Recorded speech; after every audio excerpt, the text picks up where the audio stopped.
उत्तर प्रदेश में विधानसभा उपचुनाव खत्म होने के बाद लगातार कांग्रेस और समाजवादी पार्टी अपनी अपनी राजनीति करने में व्यस्त हो चुके हैं। दिल्ली विधानसभा चुनाव के दौरान समाजवादी पार्टी और कांग्रेस के रास्ते अब अलग अलग दिख रहे हैं। कांग्रेस अपने जनाधार को मजबूत करने के लिए दिल्ली में आम आदमी पार्टी से अलग अपनी राजनीति कर रही है, तो वहीं समाजवादी पार्टी के नेता अखिलेश यादव केजरीवाल के साथ खड़े दिखाई दे रहे हैं। लेकिन विधानसभा उपचुनाव के महज कुछ दिनों के भीतर ही इतना बड़ा बदलाव विपक्षी दलों में क्यों दिखाई दे रहा है? आखिर दोनों दलों की अपनी अपनी क्या मजबूरी है? दोनों दलों की अलग अलग राजनीति करने का असली राज क्या है? और विपक्षी राजनीति के इस हल्केपन से बीजेपी को 2027 में होने वाले विधानसभा चुनाव में क्या फायदा मिलने वाला है? ये कुछ ऐसे सवाल है जिनका जवाब अपनी आज की इस रिपोर्ट में हम आपको दिखाएंगे भी और बताएंगे भी। लेकिन इसके लिए थोड़ा फ्लैशबैक में चलना होगा, क्योंकि बीते 6 महीनों में कुछ ऐसे प्रकरण हुए जिसने समाजवादी पार्टी और कांग्रेस की बीच की दूरियों को काफी हद तक बढ़ा दिया है। दरअसल लोकसभा चुनाव 2024 के बाद से ही इंडिया गठबंधन में दरारें पड़ने लगी हैं।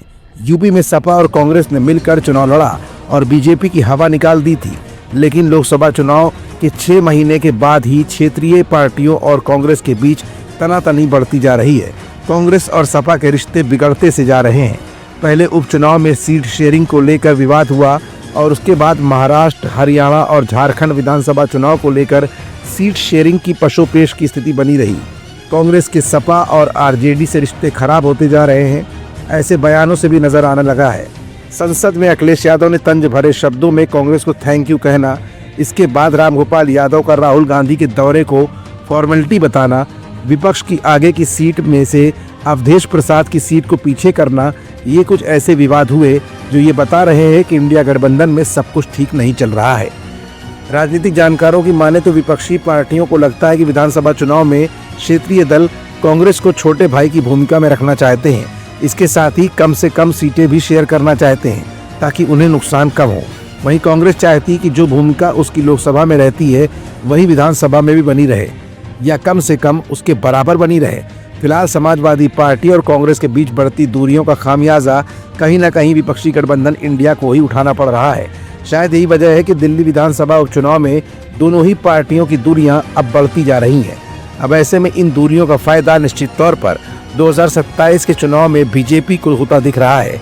फिलहाल दिल्ली विधानसभा चुनाव में दोनों ही पार्टियों की अलग अलग राजनीति के चलते अब आम जनमानस में भी विपक्षी गठबंधन इंडिया की दूरियां साफ तौर पर झलकने लगी हैं। और दोनों का वोट बैंक अगर 2027 के चुनाव में बढ़ता है तो इंडिया गठबंधन को कमजोर होने से कोई नहीं रोक सकता, जिसका सीधा फायदा बीजेपी को मिलता दिख भी रहा है।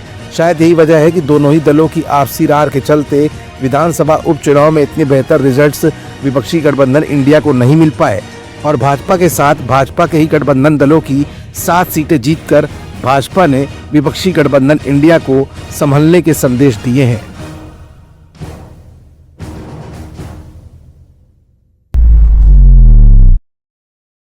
If you like this video, hit the like button and press the bell icon to never miss an update from